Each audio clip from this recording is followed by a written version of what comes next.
남편이 죽은 지 10년, 한여름에도 옆이 오싹오싹 추워서 1년 내내 솜니부를 덮고 지내는 게 일상입니다. 참 이상하죠? 다정한 놈도 아니었고, 저를 아끼고 사랑하고 애면글면 하던 놈도 아니었는데, 사람이 든 자리는 티가 덜 나도 난 자리는 티가 난다더니 딱 그렇더라고요.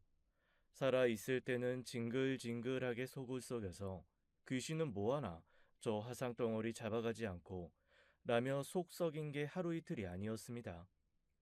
그런데 그런 남편도 정작 병석에 놓으니 그저 안쓰럽고 불쌍한 생명일 뿐 별 다를 것도 없더라고요. 남편은 5년을 병으로 앓다가 갔습니다. 그나마 착한 딸이 조석으로 저랑 남편을 들여다보고 주말에는 한 번씩 자기가 하루 종일 남편을 돌보기도 하면서 제 숨통을 틔워주었죠. 키울 때는 쌀쌀 맞고 말이 없어서 다정한 남편 복 없는 사람이라 딸 복도 없나 보다 하고 살았는데 그래도 속 깊고 경우 바른 아이로 커줘서 고맙다 싶었습니다. 시름시름 앓으며 야금야금 집 돈을 다 말려놓고 세상을 떠난 남편의 사구제 날, 한 번도 그런 걸 물어보지 않던 딸이 저한테 질문을 하나 하더라고요. 엄마, 엄마는 아빠랑 왜 결혼했어? 그냥 했지 뭐. 그런 말이 어딨어. 그냥 하는 게 뭐야? 그래도 사랑은 한 거지? 글쎄다. 사랑을 했나? 그냥 산 건가 모르겠다. 엄마는 그럼 첫사랑이 있어? 뭐 기억 뒤지면 있겠지. 그런데 하나도 생각이 안 나. 첫사랑이 뭐가 중하겠니? 지금 이 나이에. 엄마, 요즘 100세 인생이야. 엄마 이제 50 좀 넘었지? 잘 꾸미면 아직도 40대로 보여. 아빠 사구제 때 이런 얘기하는 거 좀 이상하긴 한데 얼추 3년상 치르고 나면 엄마도 연애해. 아니다. 요즘에는 3년씩 기다리지도 않더라. 그냥 만나고 싶은 사람 있으면 만나. 나 그렇게 꽉 막힌 딸내미 아니야. 대신 나 보여줘야 돼. 어디서 또 이상한 놈한테 걸려들어서 고달픈 노년 보낼 일 만들지 말고. 어이구, 별소리를 다 한다. 내가 지금 너한테 그런 잔소리 듣게 생겼니? 아우, 야, 지긋지긋해. 그리고 내가 이 나이에 남자를 왜 만나? 비실비실하게 늙어가면서 밥해줄 여자 어디 없나 두리번거리는 놈들 뿐일 텐데. 그런 놈 데려다가 내가 왜 다시 식모로 주저앉아? 난 싫어. 이제 나도 좀 자유롭게 살란다. 그것도 하던 사람이나 하는 거야. 내가 볼 때 엄마는 자유가 불안한 타입이야. 외로움도 많이 타고 누가 옆에 좀 있어야 하고. 그런 사람은 누구 만나야 돼. 아, 말 좀 해봐요.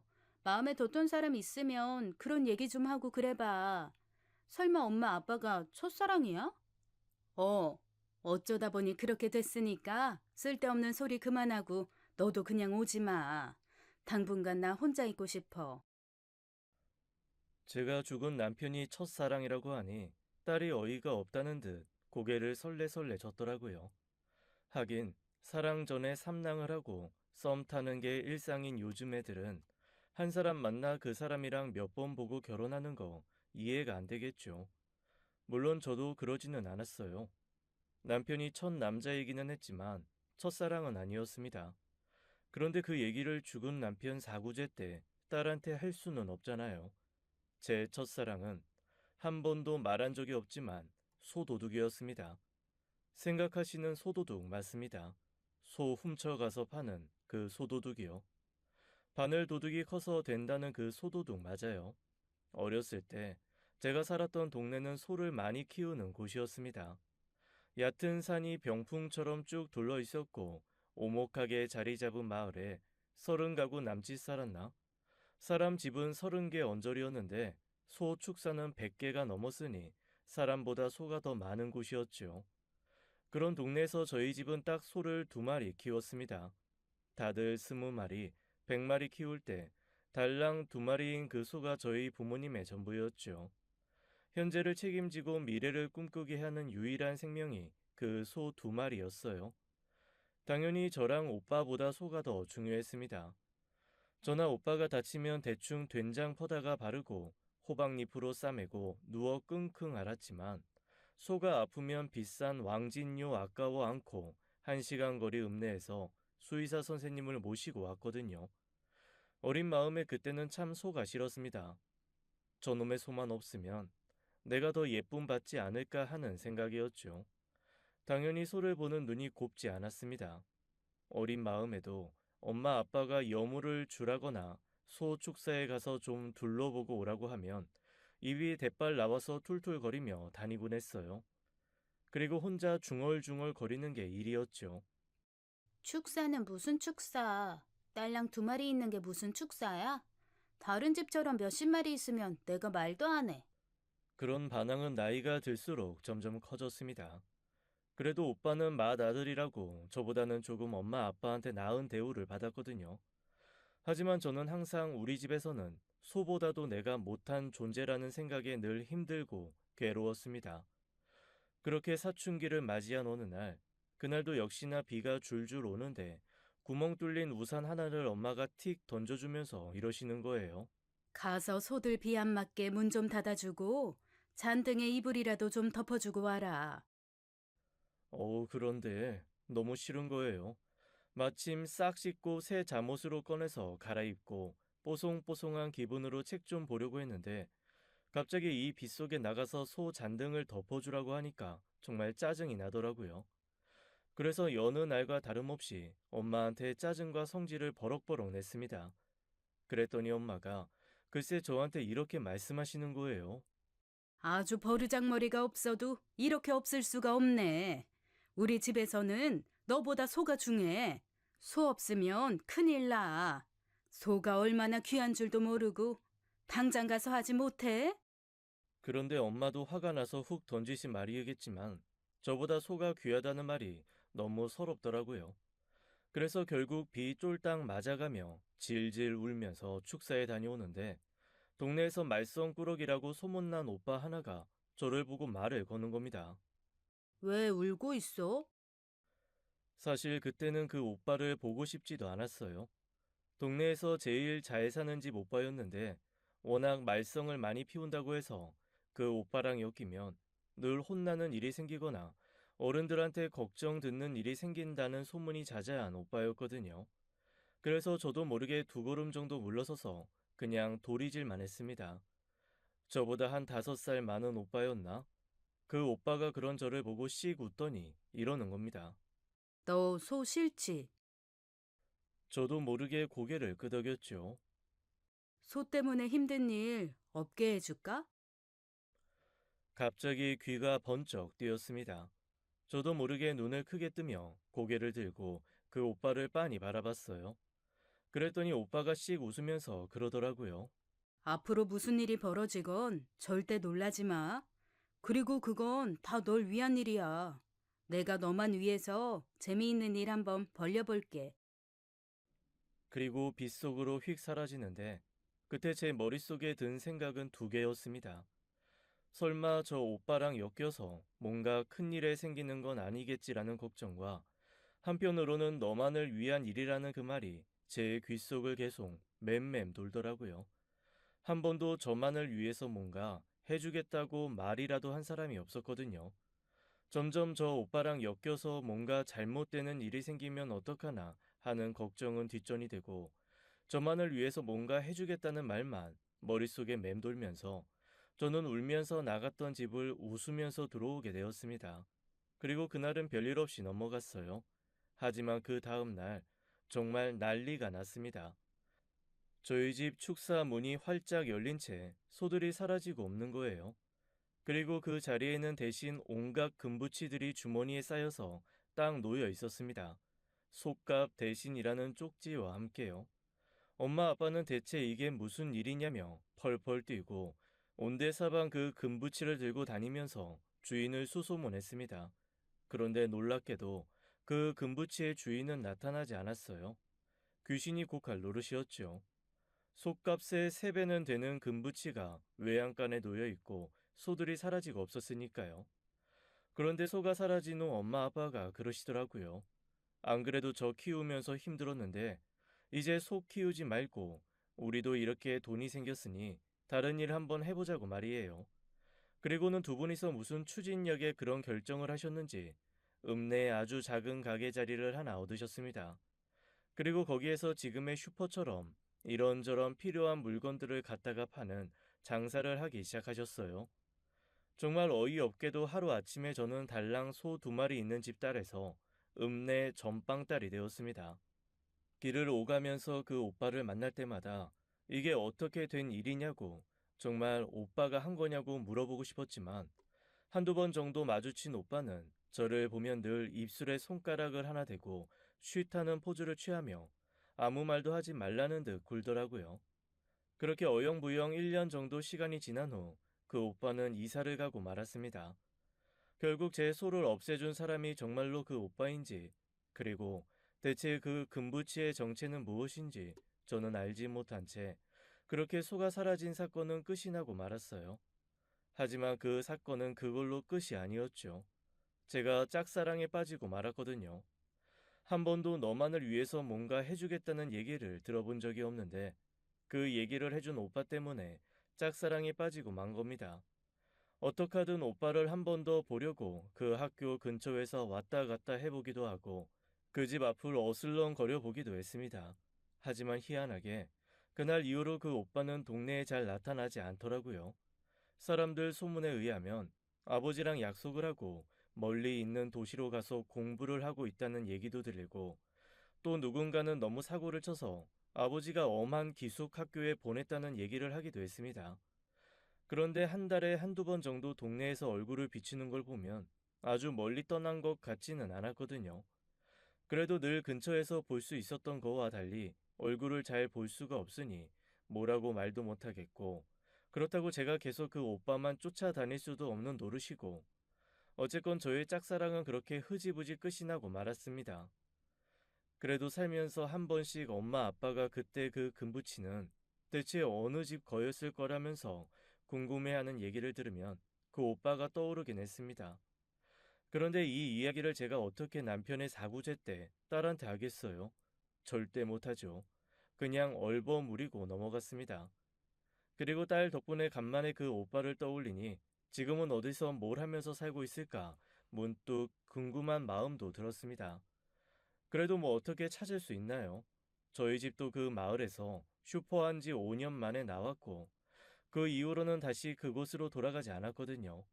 제가 어른이 된 후에 엄마한테 한번 물어본 적이 있었습니다. 엄마, 그런데 그때는 왜 그렇게 소 2마리에 애명 걸면 나를 힘들게 했어요? 아이고, 너만 힘들었냐? 나도 힘들었다. 나라고 뭐 소가 좋아서 키웠는 줄 아니? 그거밖에 먹고 살 게 없었으니까 키웠지. 그래도 어떻게 그 소가 없어지고 금부치가 생겨가지고 그걸로 가게 자리 하나 얻어서 가게 할 수 있었으니 망정이지. 안 그랬으면 여적지 그 소 2마리 애명 걸면 끌어안고 어떡하든 새끼 불려서 키워가지고 먹고 살려고 아마 애쓰고 있었을 거야. 처음에는 도둑놈인 줄 알고 아주 그냥 응? 잡히면 가만 안 둔다 했는데 지나고 보니까 귀인이었어, 귀인.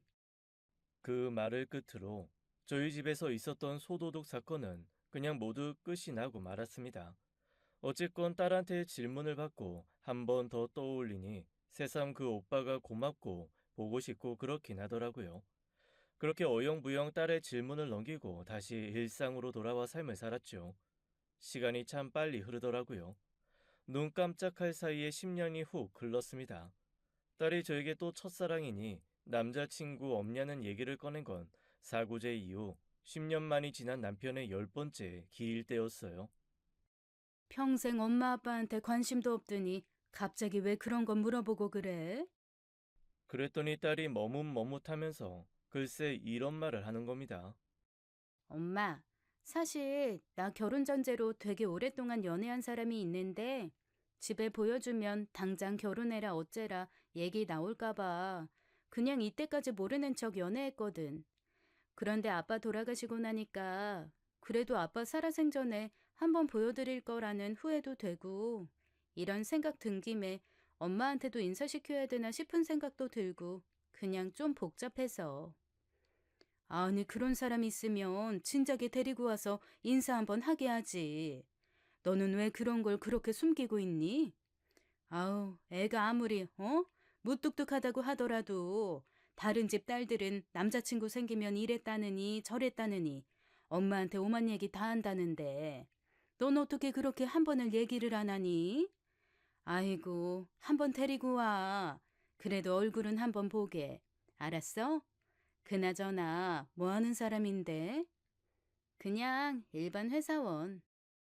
속은 깊지만 무뚝뚝한 녀석이라 더 물어봐봐야 나올 대답이 없을 건 불보듯 뻔했습니다. 그래도 엄마 마음이 어디 그렇나요? 어떤 놈인지 애 고생은 안 시킬 것 같은지 궁금한 게 100만 가지는 되더라고요. 제가 하도 캐물으니 딸은 귀찮아하면서도 성실히 대답해 주었습니다. 우선 시어머니가 안 계시다는 게 한편으로는 안심이 되면서도 또 한편으로는 좀 불안했습니다. 사람이 참 가비어려운 게 시어머니가 있으면 시집살이 시킬까봐 불안하고 또 안 계시다 하니 홀로 남은 시아버지 뒤치다거리 하게 될까봐 그게 또 싫더라고요. 그런데 딸이 그런 제 걱정을 읽기라도 한 듯 이러는 겁니다. 시아버지 사업으로 바빠. 50년 넘은 형제 같은 지인이랑 동업하시는데 실상 대부분 회사 운영권은 그 친구분이 가지고 계시고 시아버지는 안정적으로 월급 받으면서 경영만 대신하신 것 같더라고. 월급 사장이네. 친구 회사니까 퇴직도 신경 안 써도 되고. 그런 셈이지 뭐. 동업이라곤 하시는데 얘기 들어보면 그냥 친구 회사 운영해 주시는 거야. 실권은 친구분한테 있고. 차라리 낫지 뭐. 금전관계도 깔끔하시고. 아, 그런데 우리 결혼할 때 집에는 그분이 돈 보태신대. 아니, 왜? 생판 남한테. 아무리 친한 친구 아들이라도 축의금을 많이 하는 것도 아니고 집에 돈까지 보태? 자식이 없으셔서 자식처럼 생각하신다고. 이것조차 안 받으면 너무 서운해서 나중에 관뚜껑 열고 나와서 통곡할 것 같다고 그러셨나 봐. 그래서 집은 그분 도움받기로 했고 살림은 나랑 그 사람이랑 나눠서 하기로 했어. 시아버지는 우리 결혼 비용 내주신다니까 엄만 신경 안 써도 돼. 그 얘기를 끝으로 저는 딸에 대한 걱정도 사실 조금 내려놓았습니다.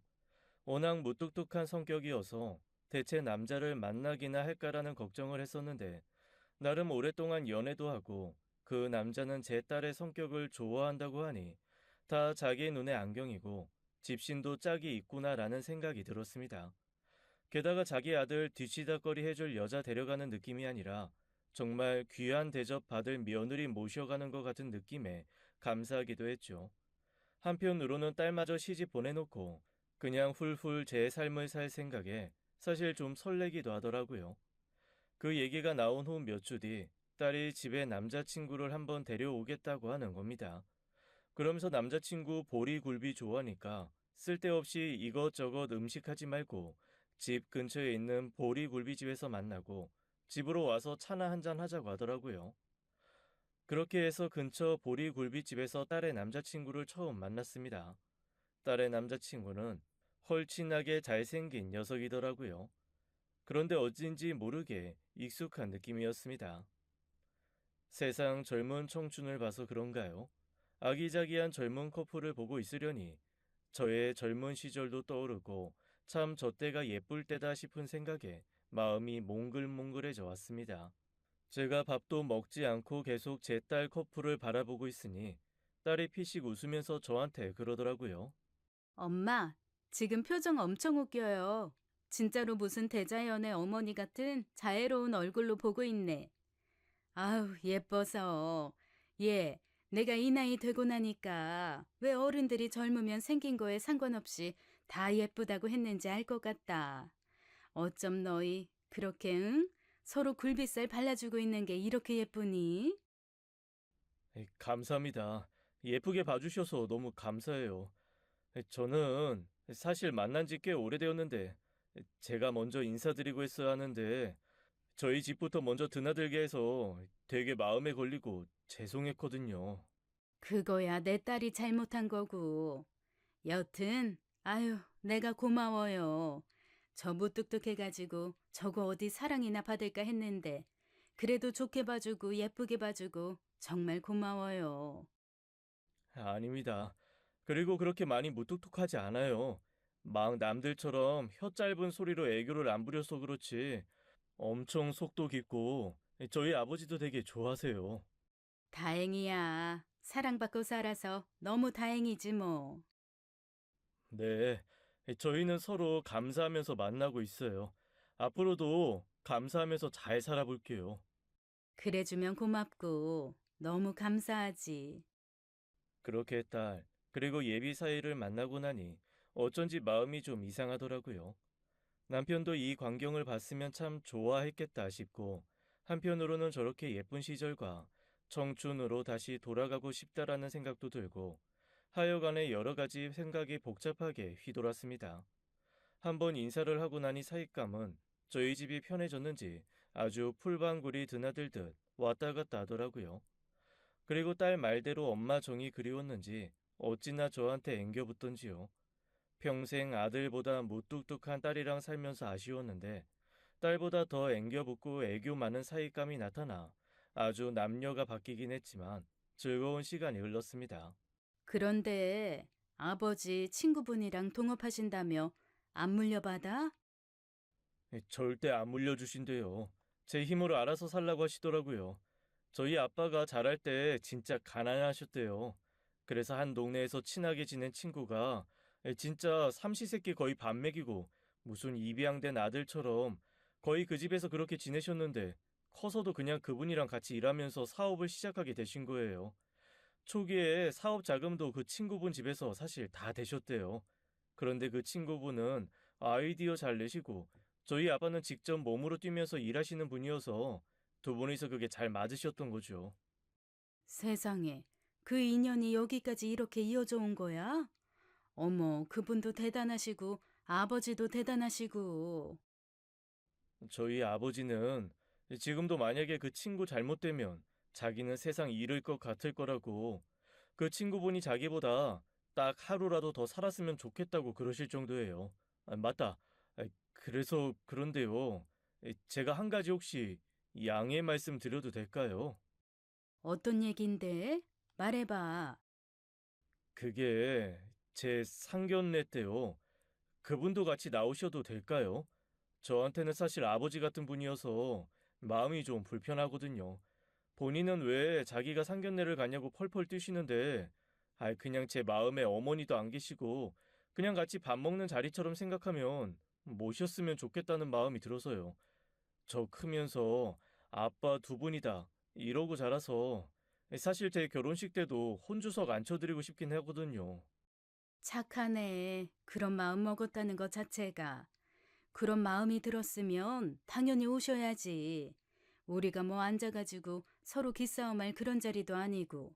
결혼식장에서 얼굴 보면 민망할 테니까 미리 한번 만나서 밥이나 먹자는 자리인데 당연히 그런 분이면 오셔야지. 아유, 나도 이참에 나랑 제일 친한 친구나 데리고 나갈까? 그러셔도 돼요. 진짜. 농담이야, 농담. 그건 아니고, 여튼 복이 많네. 주변에 그런 어른이 있다는 거 큰 복이야. 알지? 그렇게 사위의 얘기를 듣고 나니까 참 세상에는 못 믿을 사람, 나쁜 사람도 많지만 의외로 좋은 사람도 많은가 보다 라는 생각이 들었습니다. 50년이 넘게 인연을 이어오며 기댈 곳이 되고 도움이 되는 사람이 곁에 있는 거라면 사돈 되실 분도 인덕이 있나 보다 라는 생각이 들면서 마음 한구석이 촉촉해져 왔습니다. 사위랑 딸은 연애도 오래 했고 각자의 집에 인사도 했으니 상견례를 더 이상 미룰 것 없다고 후딱 나를 잡더라고요. 저는 뭐 길게 끌어봐야 결혼만 늦어지니까 쇳불도 당김에 빼랬다고 그냥 얼른 하라고 했죠. 상견례장은 아주 멋진 호텔로 잡았습니다. 제가 딸한테 한 번도 호텔을 가본 적이 없는데 그래도 딸 덕에 호텔도 가본다고 하니까 아니 갑자기 이 녀석이 눈물을 흘리는 거예요. 이때까지 엄마 호텔 한 번 가서 밥 한 번 안 먹어본 게 이제 와서 이렇게 걸릴 줄 몰랐다나요? 결혼하려고 하니 철이 드나 보다 싶으면서도 한편으로는 이날이 되도록 호텔 가서 밥 한 번 못 먹고 살아온 제 신세가 조금 철량 맞기도 하고 여튼 딸 결혼 앞두고 여러모로 복잡한 마음이 들었습니다. 상견례장에 도착을 했더니 이미 사위와 사돈 어르신은 와서 앉아 계시더라고요. 안녕하세요. 처음 뵙겠습니다. 처음 뵙겠습니다. 말씀 많이 들었습니다. 저희 아들을 그렇게 친엄마처럼 아껴주신다는 얘기 듣고, 제가 정말 너무 감사해서 인사 한번 드려야지 했는데, 결국 이 자리에서 이렇게 뵙게 되네요. 면목이 없습니다. 아유, 아니에요. 워낙 착하고 잘해서 제가 모자란 딸 부탁드리면서도 참 면목이 없습니다. 모자라다니요? 무슨 말씀이세요? 저한테는 완벽한 며느리감입니다. 그런데 오늘 다른 분 한 분 더 오신다고 하지 않았나요? 예. 그 친구가 같이 오려고 했는데 저희 회사에 일이 좀 생겨가지고 처리하고 별도로 온다고 했습니다. 아마 거의 도착할 때 됐을 거예요. 늦지는 않을 거라고 했습니다.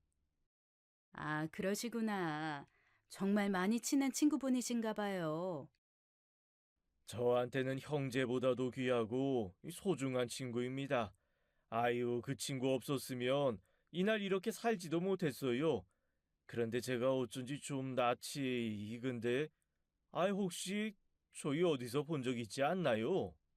저도 사실 아까 뵙고 얘기 나누면서부터 아유, 어디서 뵌 것 같은데 도저히 얼굴이 기억이 안 나서요.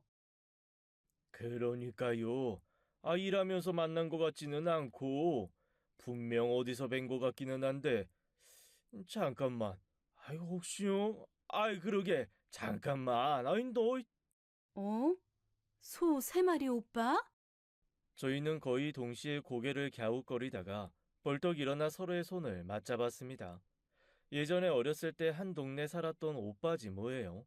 저희 집은 소가 2마리였고, 그 오빠네 집은 소가 3마리였거든요. 둘 다 소를 싫어해서 어떻게 하든 소 없는 삶을 살고 싶다고 함께 앉아 몇 번 한탄을 했던 그 오빠가 제 눈앞에 서 있는 거였습니다.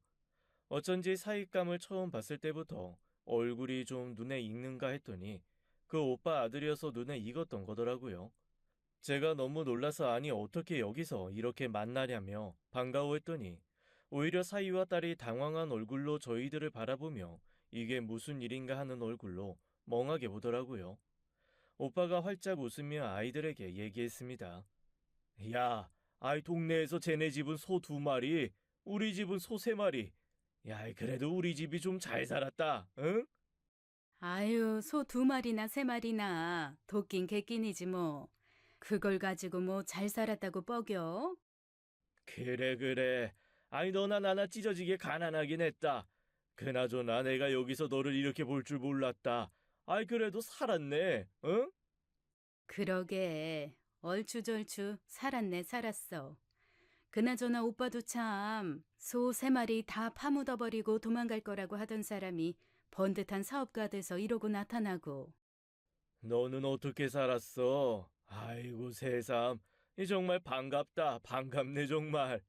진짜 그러게 말이야. 사람 인연이라는 게 참 무서워. 어떻게 여기서 이렇게 만나? 그러게 말이다. 너 그러면 걔도 기억하겠네. 누구? 누구 말하는 거야? 기억 안 나? 꼴통 같았던 내 친구 놈.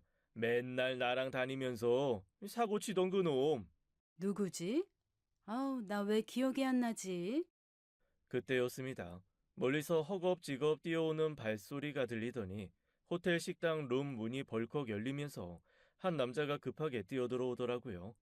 아이고 죄송합니다. 이거 상견례 자리에 늦고 이런 실례가 없습니다.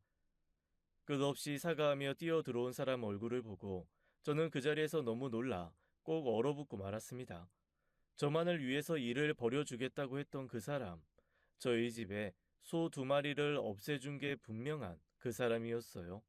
평생을 두고 대체 어디서 뭘 하며 살고 있을까? 저는 너무나 궁금하게 만들었던 그 사람이 조금도 늙지 않은 모습으로 정말 그대로 어른이 된 듯한 얼굴로 제 앞에 나타났더라고요. 제가 너무 놀라 두 손으로 입을 가리고 눈만 크게 뜬 채 눈을 껌뻑껌뻑하며 서 있었습니다. 그러자 처음에는 이게 무슨 일인지 싶어 두리번거리던 그 오빠가 저를 보고 정말 환하게 웃으면서 이렇게 말하더라고요. 어? 아이, 소 두 마리. 너 맞지? 아니, 그런데 소 두 마리 얘기를 듣는데 갑자기 왜 이렇게 눈물이 나는 걸까요? 정말 첫사랑을 만났다는 것도 만난 거지만 그 오빠로 인해 변한 지난 세월들, 그 모든 것들이 감사하고 좋아서 눈물이 펑펑 쏟아졌습니다. 제가 그렇게 펑펑 우니까 딸과 사이도 당황하고 사돈 될 분도 좀 당황하신 모양이더라고요. 오빠는 제 중학교 시절 저한테 그랬던 것처럼 저를 토닥토닥 해주었습니다. 그날의 상견례는 아이들은 한마디 입도 대지 못하고 멀뚱멀뚱 병풍처럼 앉아있고 저희 셋이서 야, 너, 쟤, 오빠 정말 중고등학교 때로 돌아간 듯 시끌벅적했습니다. 동창회도 아니고 동네 모임도 아닌 희한한 모임이 됐죠. 결국 식사가 끝난 후에도 하도 오랫동안 남아있어서 서빙하는 사람이 조용히 다가와 브레이크 타임이 됐으니 이제 자리를 좀 비워주셔야 될 것 같다고 요청할 때까지 그 안에서 신나게 떠들었다니까요. 얼마나 떠들었는지 먹은 게 다 소화가 돼버려서 상견례 끝나고 나온 후 저희 셋은 아이들에게 이렇게 얘기했습니다. 우리는 근처에서 아이 뭐 좀 더 먹고 가야 될 것 같으니까 너희는 먼저 들어가라. 네? 아니, 세 분이서 뭔가 드시고 오신다고요? 우리는 배가 너무 고파. 아이, 먹은 게 없어. 너희 먼저 가. 그리고 엄마는 택시 태워 무사히 보낼 테니 너무 걱정 말고. 아, 네, 알겠습니다. 그렇게 어이없는 얼굴로 아이들이 사라진 후 저희는 그날 새벽까지 근처 부침개집에 가서 주거니 받거니 술도 한잔 해가며 그렇게 과거 얘기를 했습니다. 제가 평생 궁금했던 거를 처음으로 그 오빠에게 물어봤어요. 오빠, 그때 그 금 붙이는 뭐고 손은 대체 어떻게 한 거예요? 그랬더니 그 오빠가 씩 웃으면서 이렇게 얘기하더라고요.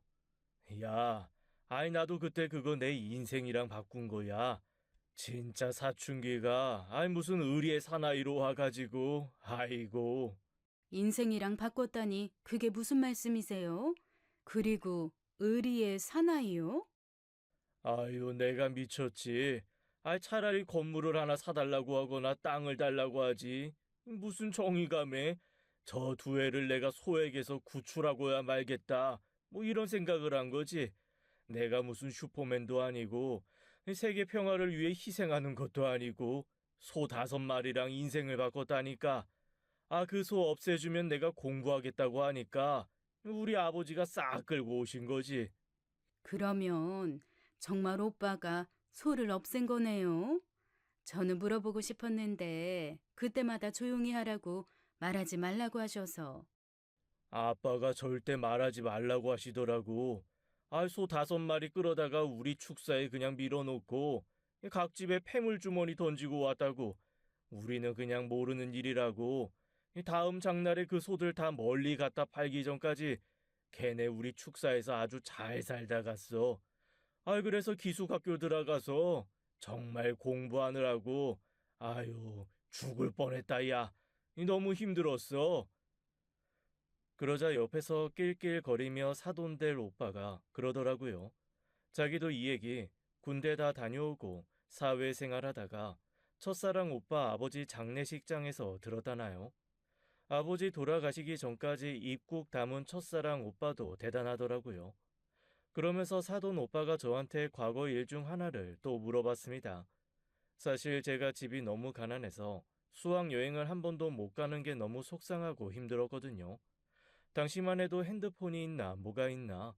수학 여행이나 소풍 가서 친구와 깊이 있게 친해지지 않으면 다녀온 이후 왕따 확정인 그런 시대였으니까요. 늘 학기 초에 친했던 애들도 소풍이나 수학 여행을 기점으로 사이가 멀어지곤 해서 그게 늘 슬프고 불만이었습니다. 수학여행 비용 없어서 못 간다고 했지. 비용 안 내도 되니까 참석해. 그때는 너무 놀란 한편 기뻐서 이유도 묻지 못했고 그렇게 갔던 경주는 제 인생 통틀어 제가 가장 행복했던 시간으로 남아 있습니다.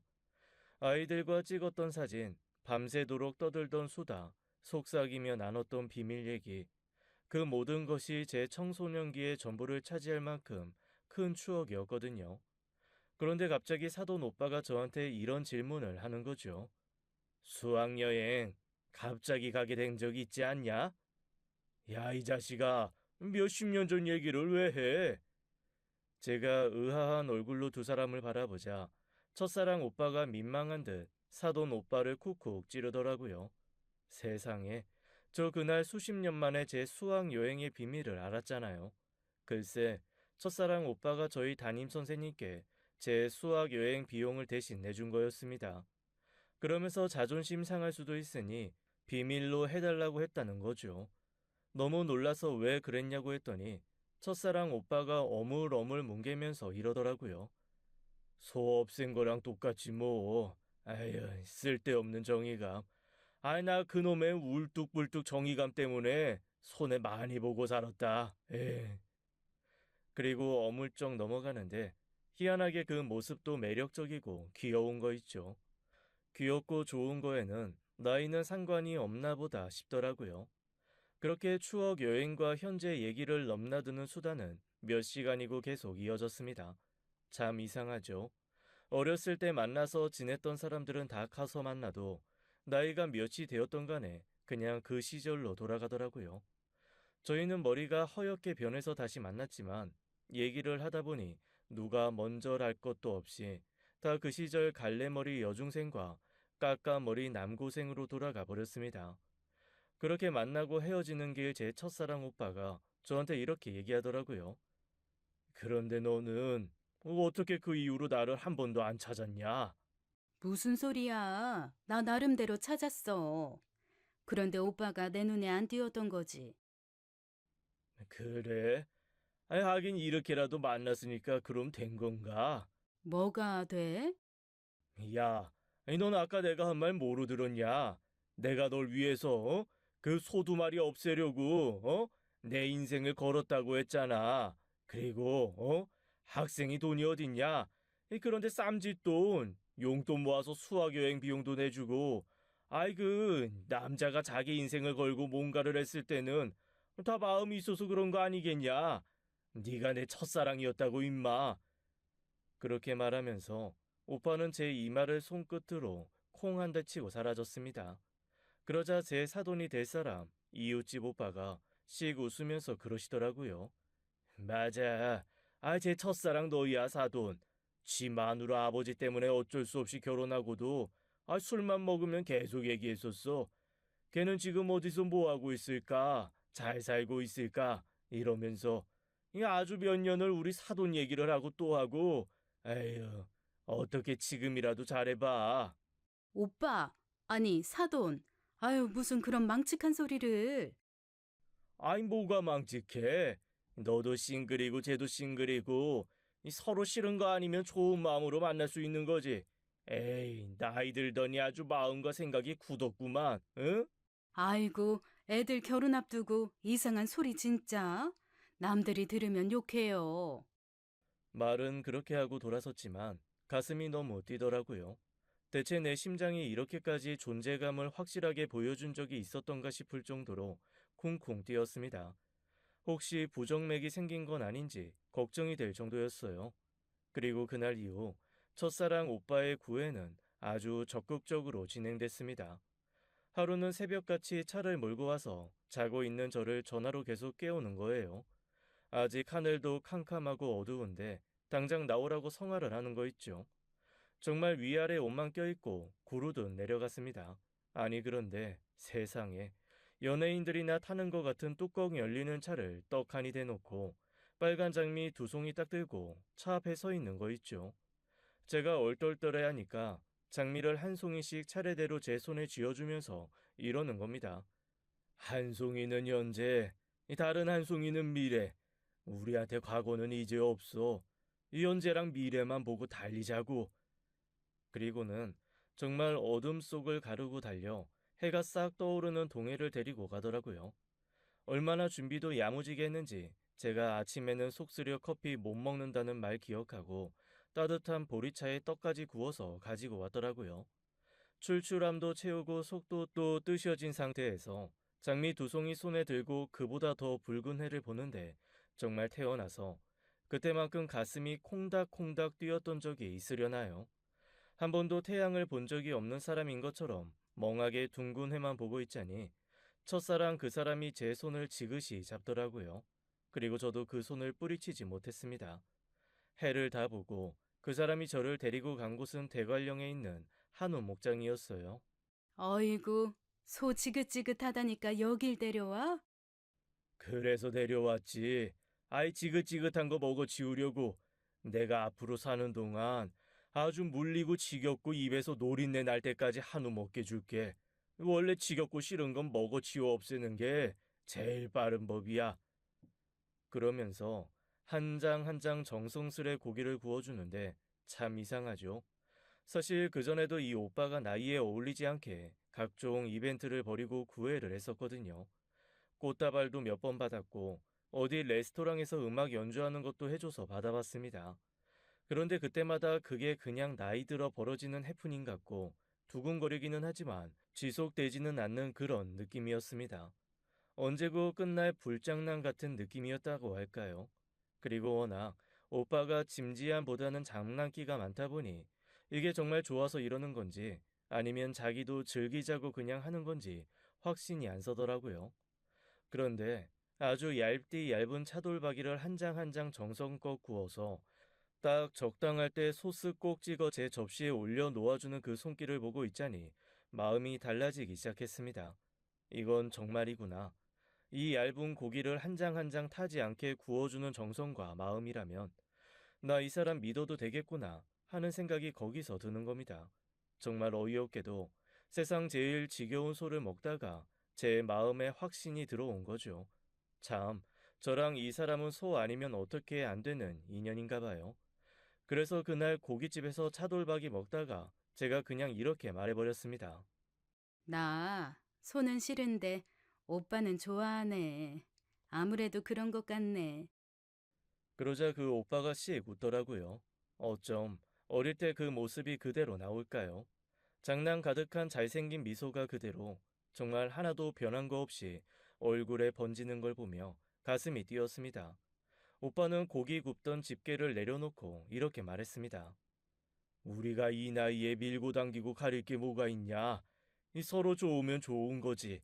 그냥 이제 좀 서로 솔직해지자. 아, 이렇게 시간 낭비하는 것도 아까워. 우리 나이 말이야. 오늘 죽어도 안 이상하고 내일 죽어도 안 억울할 그럴 나이야. 이러지 말고 우리 그냥 확 네 딸 결혼할 때 합동 결혼식이나 할까? 오빠, 무슨 소리예요? 쓸데없는 소리 하지 말아요. 아이고, 내가 입방정이었지. 아니, 어째 사람이 중간이 없어? 아우, 진짜. 에이, 튕기지 말고 제대로 연애 한번 해보자고. 너도 말년에 좀 편하게 살아봐. 나 돈 많다. 내 돈 써줄 여자가 너무 필요해. 나 자식도 없잖냐. 있잖아. 결혼식 당장 하는 게 싫으면 이러지 말고 네 딸 결혼식에 나 혼주석에 앉혀주라. 응?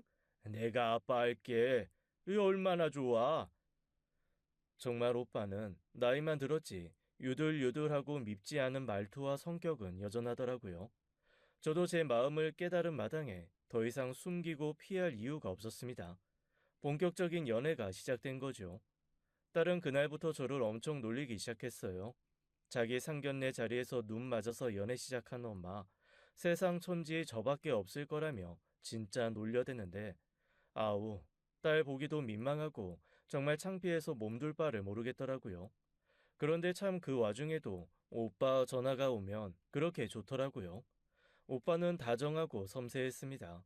그리고 지난 세월 정말 열심히 살았더라고요. 다른 건 모르겠고 네가 항상 불만 가득한 얼굴을 하던 축사를 가면서도 이 그래도 축사 가면 늘 소들을 엄청 성심성의껏 살피더라고.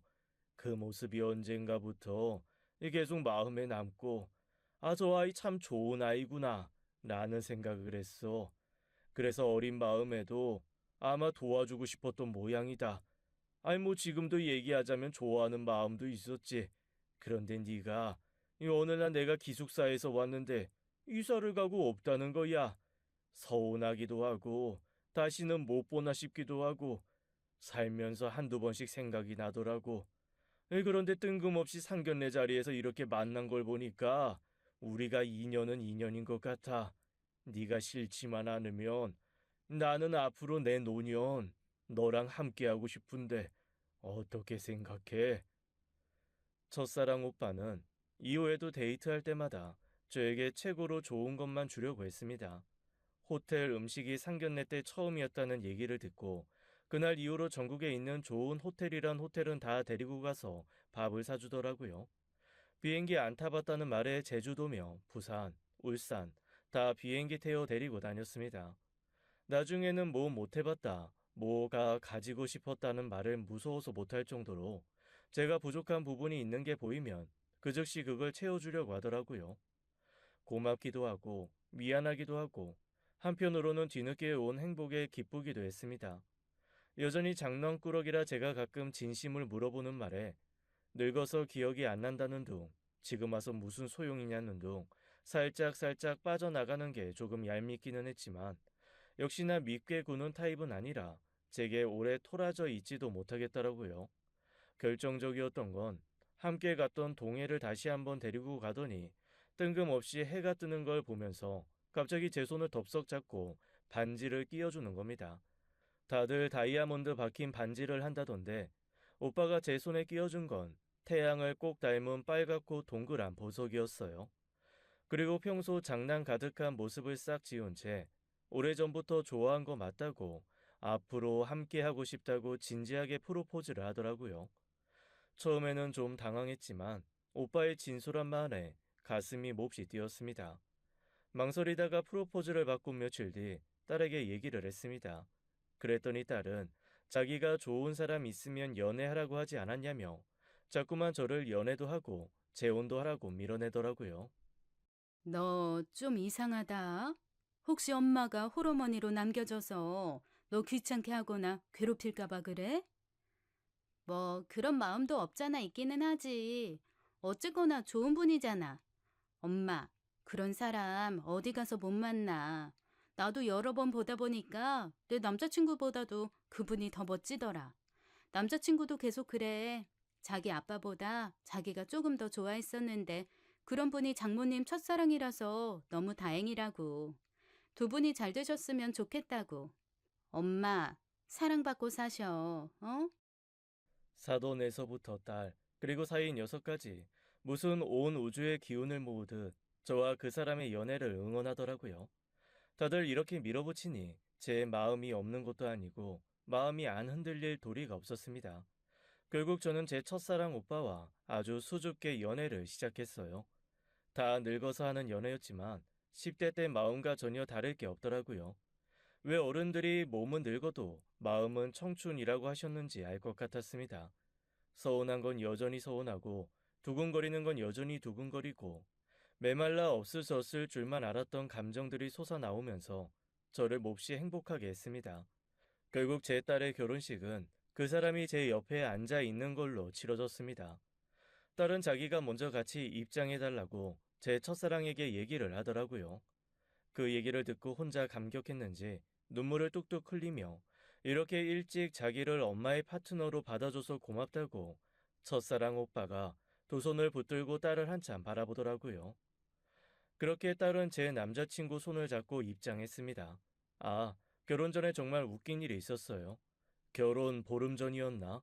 뜬금없이 갑자기 상견례를 다시 해야 된다고 고집을 부리는 겁니다. 처음 상견례 때 자리 잘못 잡아서 남자 쪽에 자기가 섰다며 제대로 된 위치를 잡고 상견례를 해야겠다나요?